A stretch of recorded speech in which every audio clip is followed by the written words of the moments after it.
Hi, Victoria here with the Transborder Land Protection Fund. This project was founded in 2010 to connect wildlands across the US-Canada border. And this year we finally secured protection of Jackson Valley in Jay, Vermont, and the Champigny property in eastern Quebec, linking otherwise isolated habitats with a landscape corridor. This connectivity is extremely beneficial to native species. However, it can also be taken advantage of.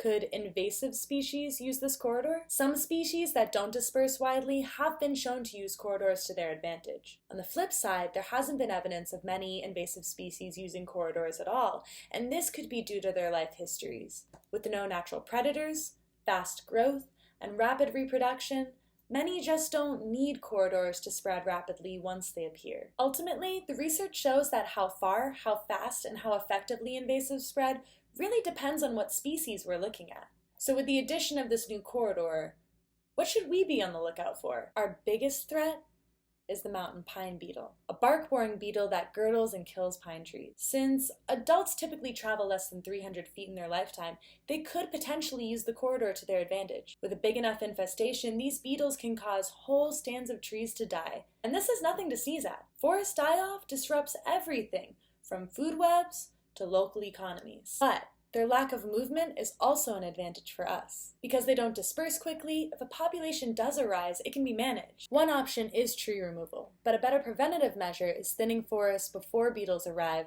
to slow their spread, and these trees can even be sold as timber for profit. To prevent further distribution, buying local wood can mitigate the introduction of any new beetles to your area from another. It's important to remember though, if invasive species were the only ones taking advantage of this corridor, it wouldn't be put into place. In terms of ecosystem health, the benefits greatly outweigh the concerns. Corridors increase biodiversity and allow animals safe passage between habitats where they can find food, shelter, and even a mate. We all value nature and the experiences it provides for us, so let's create a space where the species diversity we want to see is never threatened by human expansion. Let's connect.